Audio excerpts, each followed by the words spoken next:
Hello, and thank you for joining this short talk about iSEE, a bioconductor package that provides a graphical user interface for the interactive and collaborative exploration of large-scale transcriptomics data. My name is Rue-Albrecht. I am a computational biologist in the group of David Sims at the University of Oxford, where part of my responsibilities are to prepare and deliver training materials as an instructor for the Oxford Biomedical Data Science Training Program. I also develop and maintain software for the analysis of omics datasets, including single-cell omics. The iSEE package delivers interactive web applications that can be run locally in RStudio Desktop or accessed on a web server hosting the application using any major web browser.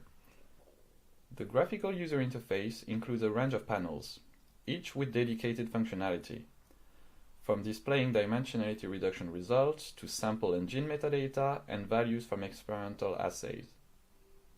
The user interface is extremely flexible, with the ability to add, remove, and rearrange panels. Additionally, the application allows users to design new panel types and seamlessly integrate those alongside built-in panel types in the main user interface. For interactivity, iSEE uses the popular R package Shiny from RStudio. In fact, iSEE was awarded the first prize of the first RStudio Shiny contest organized in 2019 for most technically impressive app among more than 100 submissions. iSEE is the collaboration of 4 talented postdoctoral researchers, as well as contributions and constructive feedback from the broader community of bioconductor users and developers. Incidentally, it is a beautiful example of an organic collaboration initiated during an informal discussion at an in-person conference in December 2017, and has led to an ongoing collaboration and friendship, as well as several other fruitful outputs together. iSEE is part of the Bioconductor Project, a scientific initiative established in 2001 with the mission to promote the statistical analysis and comprehension of current and emerging high-throughput biological assays. Over the years, the project has accumulated over 3,000 software and data packages catering for many different omics technologies, from gene expression microarrays to the wide range of sequencing-based technologies. Single-cell omics are no exception, motivating the development of a growing collection of packages providing infrastructure and software for the analysis and integration of multi-omic single-cell datasets. One of the great strengths of the Bioconductor project relies on the interoperability between packages accepted in the repository, allowing users and developers to write arbitrarily complex workflows that combine the functionality of multiple packages while operating on common data structures with minimal learning curves. In this context, iSEE leverages the information accumulated during those analytical workflows, offering an interactive graphical user interface to conveniently explore and visualize those results. In particular, one of the latest developments in the bioconductor infrastructure is the single-cell experiment class of S4 objects. This extension of the earlier summarized experiment class is capable of storing all the essential information for most single-cell experiments in a single object. This makes it a convenient and powerful data structure that has become the de facto currency for bioconductor packages processing single-cell data. At its core, the single-cell experiment class stores matrices holding assay data for each feature and cell in the dataset at various stages of the processing workflow. However, the object also includes data components to store metadata for both features and cells, as well as dimensionality reduction results. Crucially, all of that information is kept synchronized during reordering and subsetting operations on the object, minimizing the cognitive load on both users and developers while processing data.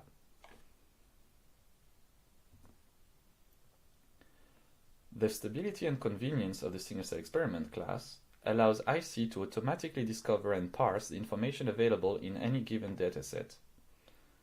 In turn, that information is used to populate the graphical user interface with interactive control inputs, giving users the ability to access, combine, and visualize individual pieces of information. As a result, users are empowered to intuitively focus on what they are trying to achieve, rather than the often convoluted data processing taking place behind the scene to achieve that result. User inputs are subdivided into three categories: data parameters, visual parameters, and selection parameters. For instance, we see here that the first panel on the left, in its data parameters box, has selected the TSNE dimensionality reduction results for display in a drop-down menu that can be used to instantly switch to any other dimensionality reduction result available in the object. At the bottom, we also catch a glimpse of the visual parameters box, which can be used to control the color, shape, and other visual aspects of the panel's plot. On the right, a different type of panel can be used to visualize assayed values for one specific feature in the dataset. To that end, the panel parameter boxes provide slightly different sets of control inputs, some of which are visible in the data parameters box. For instance, we see that the gene CD3D is selected in the first drop-down menu, and assayed values are taken from the matrix of log transform counts selected in the third drop-down menu. One of the most exciting features of iSEE is the ability to select data points in some panels and use those selections for highlighting or subsetting in one or more other panels. In iSEE, selections can be made using the rectangular brush built in the Shiny package, or using our bespoke lasso selection using waypoints. The selection parameters box associated with each panel controls which selection to use in the panel and how the selection is used by the receiving panel. For instance, the receiving panel can be restricted to display only the data points selected in the panel where the selection was made, as seen in the middle panel, or the selected data points can be simply highlighted by a color in the receiving panel, as seen on the right. Furthermore, although not illustrated here, iSEE supports multiple selections in each panel, allowing users to use individual selection or their union in the receiving panels. One of the major caveats of many interactive applications is the lack of reproducibility, specifically the lack of transparency about how data are processed behind the scene and the inability to programmatically reproduce the outputs of an interactive session, rapidly and easily. iSEE features a unique code tracker that displays the exact code needed to reproduce each panel output. The code tracker can be opened using the download icon in the top right corner of the application navigation bar. When the application is run locally in RStudio Desktop, that code can be run as is in the current R session to reproduce exactly the output of every panel in the interface. Of course, users can also choose to save the script as a file for future use, or to programmatically generate batches of figures inspired from those obtained interactively in the user interface. Another frequent limitation of interactive applications is the inability to save the state of an interactive session to later resume work from that point. For this, iSEE dynamically tracks and reports another short script that describes the current state of every panel in the application. This script can be used to pre-configure applications that can then be launched in a certain state. A session state includes the relative size of panels, as well as the value of every user input in the interface, including the variables shown on the X and Y axis, the choice of coloring covariates, but also the position of selection brushes and the transmission links between panels. For instance, several research groups have already used that functionality to complement their published work with publicly accessible iSEE applications that directly showcase essential aspects of their datasets to visitors. Practically, the initial state of an iSEE application is nothing more than a list of panels, each with their own configuration of user inputs. As I mentioned, the initial state of an application can be exported from the state of an earlier session, but they can also be written and configured by hand, as shown in the top left corner. All that is needed is then to pass that configuration to the iSEE function, which builds and configures the application before it is run and served to the user, as shown in the bottom left corner.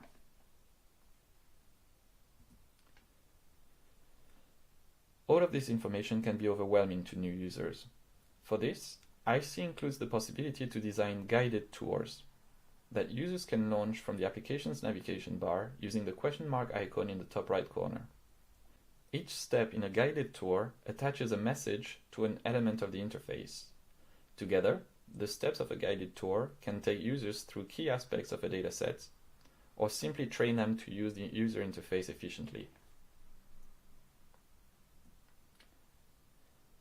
As I mentioned at the very start, iSEE allows users to develop new panels that seamlessly integrate alongside built-in panels in the user interface.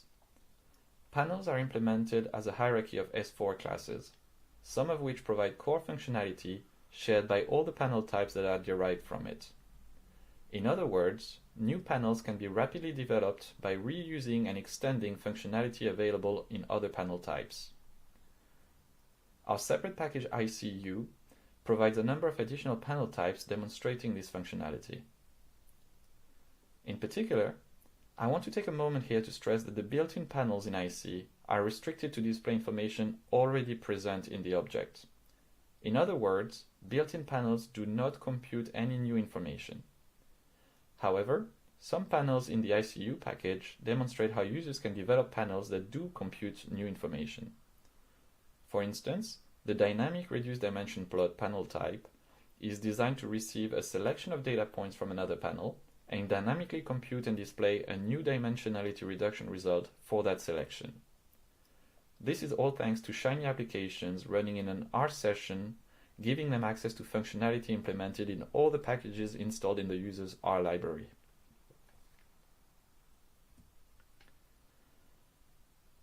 iSEE was originally designed to serve one dataset per application. However, we have found that for publicly available applications, it can be convenient to centralize multiple datasets in a single application, letting users choose a dataset at runtime. For this, users can design a custom landing page, where visitors should be presented with at least a choice of datasets and a button to load the chosen dataset in the standard iSEE user interface. In particular, custom landing pages can be a great way to welcome visitors on a branded web page while leveraging the functionality of iSEE applications for interactive exploration. As we are approaching the end of this presentation, I will stress that iSEE is far from restricted to single-cell transcriptomics datasets. Despite its name, the single-cell experiment class is suitable for storing any rectangular dataset, from bulk experiments such as RNA-seq or ChIP-seq to microarray, flow cytometry, and more. Feel free to come to us with your own use cases and challenge us to see how your own data types may come to life in iSEE applications. I will also mention that I could not possibly introduce or demonstrate all the use cases and features of iSEE applications in this presentation. In the past, we have given up to 3-hour-long hands-on workshops and still entirely covered everything iSEE can do. One example is the use of cloud-based voice recognition software, giving users voice control of iSEE applications, such as adding or removing panels from the user interface or coloring data points, all matching the voice input to the nearest covariate name in the dataset. Finally, we have also written an online, freely available book that imparts knowledge and advice for users wishing to develop their own custom panel types to extend iSEE applications. With this, I would like to acknowledge the collective work of the bioconductor community and my collaborators on this project. The mere idea of iSEE could not have been possible without the extensive collection of bioconductor packages that provide infrastructure and software for the representation and processing of omics datasets. I am particularly thankful for the positive feedback that we have received during the development of iSEE over the last few years. This has been a great source of motivation and moral support to continue maintaining iSEE, as well as delivering conferences, presentations, and workshops. Finally, I will conclude with contact information for myself and the iSEE project, should you wish to continue the discussion beyond this NextGen Omics meeting. You can reach me on GitHub, Twitter, and LinkedIn. The iSEE project has a dedicated channel on the Bioconductor Slack workspace that you are very welcome to join.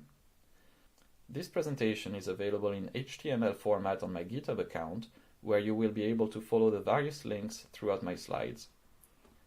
And lastly, the iSEE project also has a dedicated account on GitHub, where you can find training materials such as workshop and conference presentations. With that, I would like to thank you all for your attention, and I am very happy to take any question during the upcoming Q&A session.